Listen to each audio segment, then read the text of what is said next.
Hello everyone. तो आज के इस वीडियो में हम पढ़ने वाले हैं क्लास 12 फिजिक्स का दूसरा चैप्टर जो है विद्युत विभव तथा धारिता। इस चैप्टर का ये 9th लेक्चर है, 9th वीडियो है। इससे पहले 8 वीडियो हमने बना दिया है जिसमें हमने 8 से अधिक टॉपिक आपके जो भी इंपॉर्टेंट है वो हमने करा दिया है। यदि आप पढ़ना चाहते हैं तो डिस्क्रिप्शन बॉक्स में लिंक हम दे देंगे, तो आप चाहें तो इस वीडियो को देखने के पश्चात आप सीक्वेंस वाइज पढ़ाई कर लीजिएगा, ठीक है। फिलहाल आज का ये वीडियो क्लास 12 के स्टूडेंटों के लिए मैं कह सकता हूँ बहुत ही इंपॉर्टेंट होने वाला है, क्योंकि आज के इस वीडियो में हम 5 नंबर वाले बोर्ड एग्जाम में फिक्स है पूछा जाता है वो टॉपिक देखेंगे जो है समांतर प्लेट संधारित्रों की धारिता का व्यंजक। याद रखेंगे ये समांतर प्लेट संधारित्रों की जो धारिता का व्यंजक है ये आपसे बोर्ड एग्जाम में कंफर्म पूछ लिया जाता है। कंफर्म हर वर्षों में ये पूछ लिया जाता है और ये कितने अंक में पूछा जाता है तो ये भी बात आप याद रखेंगे। ये पूछा जाता है आपका 5 नंबर में। ये आपको कितने नंबर में? 5 अंक में ये आपका हर बार पूछ लिया जाता है। इतनी बात समझ गए। 5 अंक वाला ये टॉपिक है, डेरिवेशन है, इसको हमें व्यंजक प्राप्त करना है। जिन विद्यार्थियों को डेरिवेशन समझ में नहीं आता उनसे मैं कहना चाहूँगा खासकर वो वीडियो के अंत तक बने रहें। आसानी तरीके से एक एक पॉइंट्स आपको समझ में आएगा और डेरिवेशन अंततः आपको अच्छे से आने लगेगा। तो चलिए हम समझते हैं। देखिए, समांतर प्लेट संधारित्रों की धारिता, जब भी आपको कोई भी डेरिवेशन दे, यदि उस पर पूरा आपको कमांड करना है तो सबसे पहला आपका लक्ष्य होना चाहिए फिगर को समझना। अगर आपने फिगर को समझ लिया तो डेरिवेशन करने में कोई भी दिक्कत नहीं होगी। तो फिगर को हम समझते हैं जी। देखिए, समांतर प्लेट संधारित्रों की धारिता ज्ञात करना है, मतलब अगर 2 समांतर प्लेट हैं तो उनके बीच धारिता क्या होगी वो हमें गणना करना है। तो सबसे पहले तो यहाँ पे हम 2 समांतर प्लेट ले लेते हैं। यहाँ पर 2 हम समांतर प्लेट ले लेते हैं, एक है ए और एक और यहीं पे हम ले लेते हैं समांतर प्लेट बी। देखिए, यहाँ पे हमने 2 समांतर प्लेट ले लिया, ए है एक और एक क्या है, बी है। 2 हमने समांतर प्लेट ले लिया।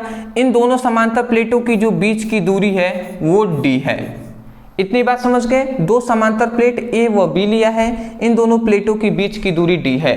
अब जैसे ही हम क्या करते हैं, इस पर हम क्या करते हैं, प्लेट ए पर प्लस क्यू आवेश देते हैं तो क्या होता है, इस पर प्लस क्यू आवेश तो उत्पन्न हो जाता है, ठीक है। बट इसके पास रखे दूसरा जो प्लेट बी है इस पर इसके इस ओर ऋणात्मक आवेश उत्पन्न हो जाता है। किसके कारण? विद्युत चुंबकीय फ्लक्स के कारण या विद्युत प्रेरण के कारण, ठीक है। और इसके जस्ट विपरीत ओर प्लस क्यू आवेश उत्पन्न हो जाता है। और याद रखेंगे आप इसको कि हम क्या करते हैं, इस वाले बी प्लेट को हम क्या कर देते हैं, पृथ्वी से जोड़ देते हैं। पृथ्वी से हम क्या कर देते हैं, इसको जोड़ देते हैं, जहां पर विभव v का मान क्या होता है, 0 होता है। तो इतनी बात आपको समझ में आ गया होगा। सबसे पहली बात हमने यही कहा कि हमने 2 समांतर प्लेट ए व बी लिया है, इनके बीच की दूरी डी है।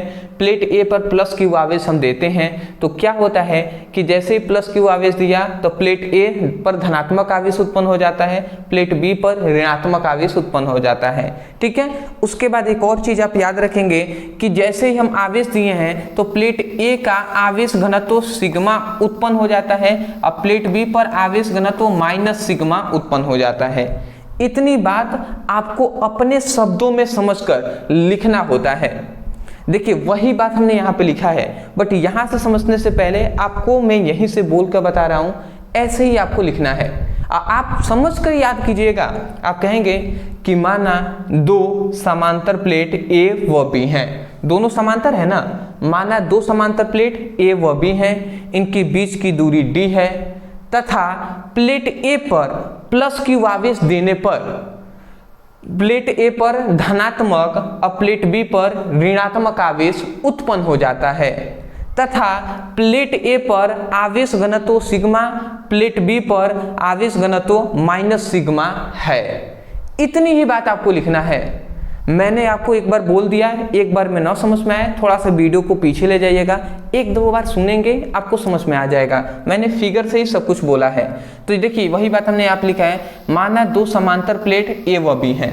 माना दो समांतर प्लेट ए व बी हैं जिनके बीच की दूरी d है, इन दोनों के बीच की दूरी d है तथा ए प्लेट पर प्लस क्यू आवेश देने पर बी प्लेट पर ऋणात्मक आवेश उत्पन्न हो जाता है।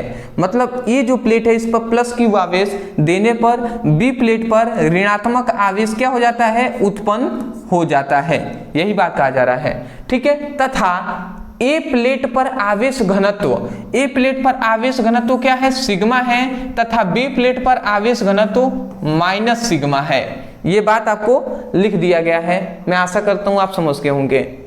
पहले इतनी बात लिखेंगे, फिर ये फिगर बनाएंगे, उसके बाद गणना हम स्टार्ट करेंगे।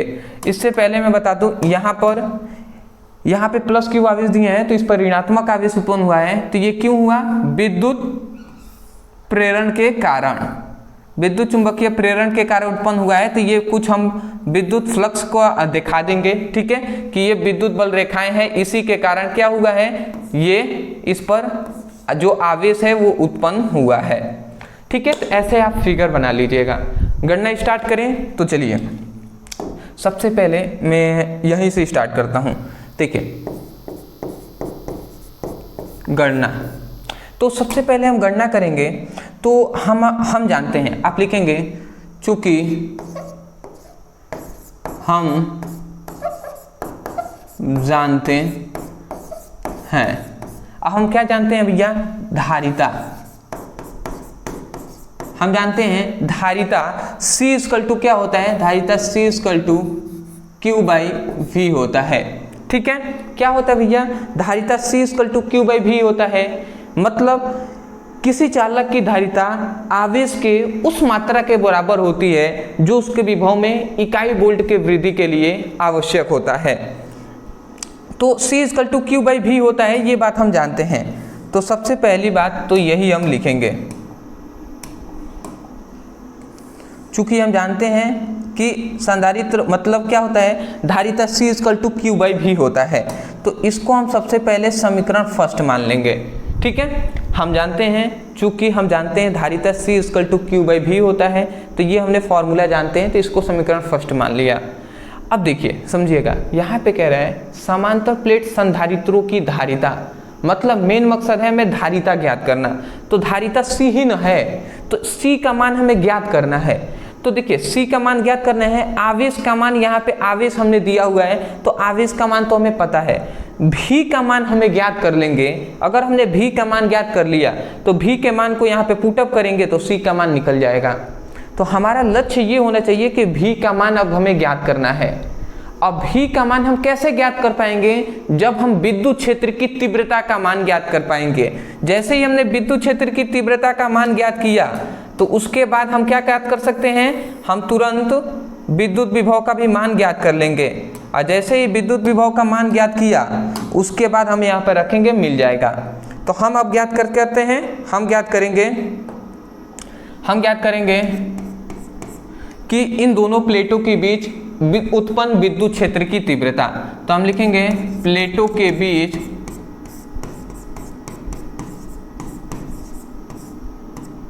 उत्पन्न विद्युत क्षेत्र की तीव्रता, विद्युत क्षेत्र की तीव्रता, प्लेटों के बीच उत्पन्न विद्युत क्षेत्र की तीव्रता। अब देखिए तीव्रता अगर हो गया प्लेटों के बीच उत्पन्न विद्युत क्षेत्र की तीव्रता, देखिए हमने आपको बताया था गॉस के प्रमेय का जो दूसरा अनुप्रयोग हमने पढ़ाया था, तो उसमें हमने बताया था कि यदि आयताकार चादर हो तो वहां पर उन दोनों के बीच जो उत्पन्न विद्युत क्षेत्र की तीव्रता का फॉर्मूला हमने बताया था, E equal to sigma into epsilon naught, मतलब E इक्वल टू हमने बताया था सिग्मा इंटू 2 एप्साइलन नॉट, ये हमने फॉर्मूला आपको बताया था। तो यही फॉर्मूले का हम यहाँ पे प्रयोग करेंगे।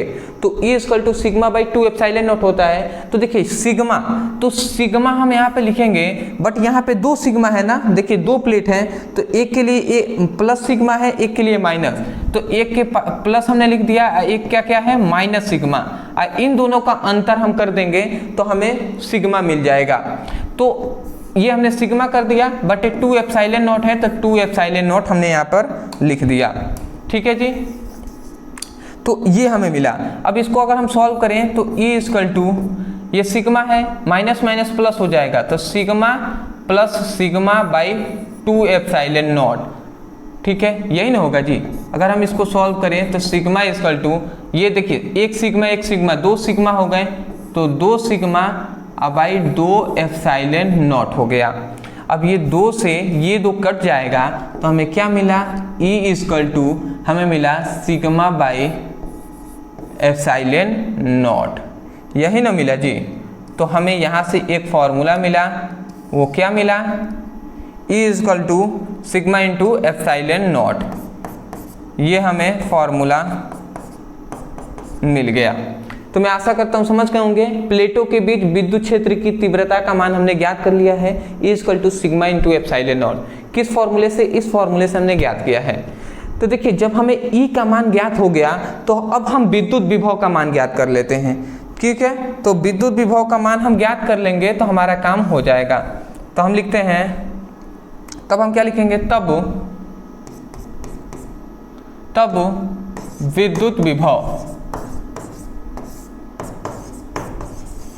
तो विद्युत विभव का हम फॉर्मूला क्या जानते हैं, विद्युत विभव V इक्वल टू, हम जानते हैं ना, विद्युत विभव V equal to E into D होता है, ये हम फॉर्मूला जानते हैं। इसी फॉर्मूले पर हम लगाएंगे, V equal to E into D होता है।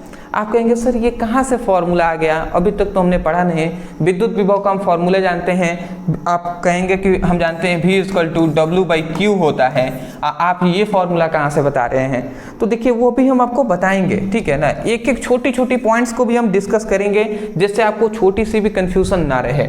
देखिए V equal to E into D कैसे आया, तो हम जानते हैं, चूंकि जब हमने विद्युत क्षेत्र की तीव्रता पढ़ा था तो उसमें हमने बताया था कि जो E होता है वो F के बराबर होता है।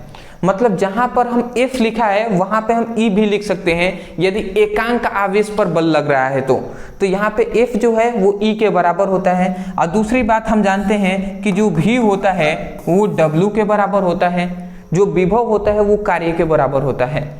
तो कार्य बराबर हम क्या जानते हैं भैया, कार्य बराबर होता है बल गुणे विस्थापन, यही तो होता है ना, कार्य बराबर बल गुणे विस्थापन। तो ये बताइए W को हम जानते हैं, W जो होता है वो V के बराबर होता है। तो ये बताइए W की जगह पर हम V लिख सकते हैं जी। उसके बाद F हम जानते हैं कि F जो होता है वो E के बराबर होता है, तो हम E लिख सकते हैं, और D है तो D हमने लिख दिया। तो यही तो फॉर्मूला, यही तो ये वाला था, यही तो फॉर्मूला हमने यहाँ पे लिखा है, V equal to E into W, E into D हमने लिखा है, समझ रहे हैं ना। तो इस फॉर्मूले को चेंज किया गया है, क्योंकि जब तक हम चेंज नहीं करेंगे तब तक हम ज्ञात नहीं कर पाएंगे भैया, बात समझ ही रहे होंगे आप। तो इसलिए ये बातें लिखा गया है, ये फॉर्मूला हमने लगाया है। तो W equal to E into D होता है। अब आप समझिएगा, अगर हम इसको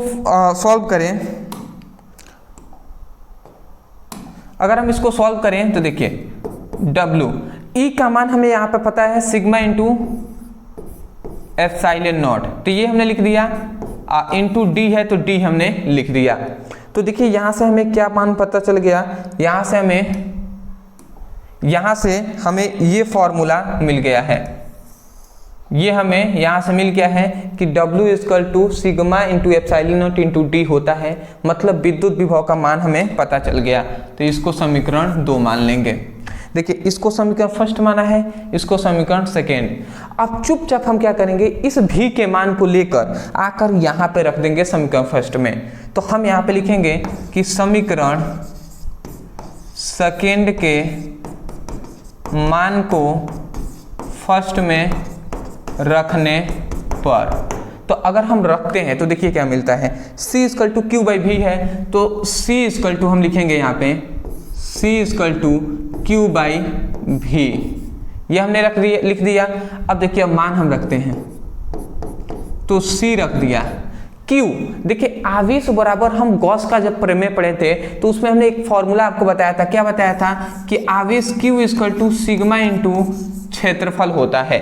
ये हमने फॉर्मूला आपको क्या पढ़ाया था, जब गॉस के प्रमेय का अनुप्रयोग पढ़ाया था कि आवेश बराबर sigma into epsilon not, sigma into क्या होता है, A होता है। मतलब आवेश घनत्व और क्षेत्रफल के गुणनफल को आवेश के बराबर होता है। तो ये बात आपको पता होगा। तो यहाँ पे देखिए सिग्मा का मान दिया है और इस प्लेट का कुछ ना कुछ क्षेत्रफल होगा, तो इसलिए आवेश की जगह पर हम क्या लिखेंगे, आवेश की जगह पर सिग्मा इंटू हम लिख देंगे सिग्मा इंटू क्या लिखेंगे, सिग्मा इंटू क्षेत्रफल मतलब ए लिख देंगे। बात समझ गए। और उसके बाद भी का मान यहाँ पे है sigma by epsilon naught into D है, यही ना है जी, ये हमने लिख दिया। अब बताइए इस सिग्मा से ये सिग्मा कट गया ना, और ये नीचे जो एप्सिलॉन नॉट है ये चला जाएगा ऊपर, ए में गुणा करा देगा। तो जैसे ये ए में गुणा कराएगा, तो यहाँ से जैसे ये ए में गुणा कराएगा तो आप समझिए कि क्या मिलेगा, यहाँ से हमें मिलेगा सी इक्वल टू ये चला जाए ए में गुणा कराएगा तो ए इंटू एप्सिलॉन नॉट, अब बाई क्या हो जाएगा, नीचे बच गया डी, यही ना बचा जी। तो ये आपका क्या हो गया, यही आपका मेन फॉर्मूला हो गया, ये आपका क्या हो गया, मेन फॉर्मूला हो गया। और इसी को हम लिख देंगे प्रूव्ड। ठीक है, C equal to A epsilon naught by D, यही है आपका कि समांतर प्लेट संधारित्रों की धारिता C equal to A epsilon naught into D होता है। तो मैं आशा करता हूं आप समझ गए होंगे। सबसे पहली बात स्क्रीनशॉट ले लीजिए, उसके बाद हम एक आपको ट्रिक भी बता दे रहे हैं। ठीक है, ले लीजिए। चलिए सब तो अच्छे से दिखाई दे ही रहा है। ठीक है जी, ले लिए होंगे। अब देखिए अभी तक आपने समझा, जितना भी समझा अच्छी बात है। देखिए आपको 2-3 चीज़ों पर विशेष कर ध्यान देना है, आपको समझ में आ जाएगा। प्रैक्टिस पर निर्भर होता है, बट आप समझिए। देखिए आपको क्या समझना है, यहाँ पे कह रहे हैं समांतर प्लेट संधारित्रों की धारिता ज्ञात करना। तो आपको तो इतनी बात पता है कि सबसे पहले ये लिखना है, ऊपर इस फिगर को एक्सप्लेन करके ये फिगर बना देना है। गणना आप कहेंगे कि गणना कैसे समझे, तो गणना के लिए आपको सिंपल वे में दिमाग में याद रखना है कि हमसे कह रहा है संधारित्रों की मतलब धारिता ज्ञात करने को कह रहा है। तो धारिता इक्वल टू होता है क्यू बाई भी। तो क्यू का तो मान हमें पहले से फॉर्मूला पता है सिग्मा इंटू एप्सिलॉन नॉट, तो ये हम अपने दिमाग में रखेंगे कि इसका मान तो हम यहाँ पे रख देंगे, परंतु भी का मान हमें ज्ञात करना है। भी का मान तो इसमें दिया नहीं है, तो भी का मान हमें ज्ञात करने के लिए हम सबसे पहले विद्युत क्षेत्र की तीव्रता का फॉर्मूला लगाएंगे और ई ज्ञात करेंगे। ई जैसे ज्ञात हुआ तो इस फॉर्मूले में ई के मान को यहाँ पे पुटअप करेंगे तो हमें तुरंत भी का मान निकल गया। और जैसे ही भी का मान निकला, इस भी के मान को ले आकर यहाँ पे पुटअप कर देंगे, सिंपल से सॉल्व करेंगे, आपका मिल जाएगा। मैं आशा करता हूँ कि आपको आसानी तरीके से समझ में आ गया होगा। अदरवाइज मैं यही कहूँगा, एक बार में ना समझ में आए, थोड़ा सा 1-2 बार और देखिएगा, वीडियो को समझने का प्रयास कीजिएगा, समझ में आ जाएगा। बट मैंने छोटी छोटी बातों पर डिस्कस किया है जिससे आपको आसानी तरीके से समझ में आ जाए। अदरवाइज मैं यही कहूँगा, यदि आपको समझ में आ गया है तो वीडियो को लाइक करके चैनल को ज़रूर सब्सक्राइब कर दीजिएगा, क्योंकि आपकी सपोर्ट की बहुत ज़्यादा ज़रूरत है। और यदि आपको ही समझ में आ रहा है, आप सपोर्ट नहीं करेंगे तो कौन करेगा। तो मैं आशा करता हूँ समझ गए होंगे। दूसरी बात कि कमेंट सेक्शन में आप हमें ज़रूर बताइएगा कि वास्तव में आपको वीडियो कैसा लगा। डिस्क्रिप्शन बॉक्स में सभी का लिंक है, आप चाहें तो फिजिक्स की, केमिस्ट्री का, न्यूमेरिकल का, सबकी अच्छे से तैयारी कर सकते हैं। अब बहुत सारे ऐसे स्टूडेंट हैं जिनका डाउट है कि सर फिजिक्स का नोट्स हम कैसे प्राप्त कर सकते हैं या केमिस्ट्री का। तो मैं आपको बता दूं, फिजिक्स हो या केमिस्ट्री, अगर आप नोट्स लेना चाहते हैं ओनली 99 रुपये में आपको फिजिक्स का नोट्स मिल जाएगा। नोट्स लेने के लिए व्हाट्सएप नंबर पे मैसेज कर दीजिएगा। व्हाट्सएप नंबर आपको दिखाई दे रहा होगा, मैसेज कर देंगे क्लास 12 फिजिक्स का नोट्स चाहिए तो आपको ओनली 99 रुपये पे कर देंगे। उसके बाद आपको तुरंत PDF नोट सेंड कर दिया जाएगा। समझ गए ना। फिजिक्स का लेना चाहें तो फिजिक्स का भी 99 है, केमिस्ट्री का भी लेना चाहें तो 99 ही है, तो आप ले सकते हैं। मैं आशा करता हूं आप समझ गए होंगे। तो चलिए दोस्तों, आज के लिए इतना ही, मिलते एक नए टॉपिक के साथ, तब तक के लिए धन्यवाद।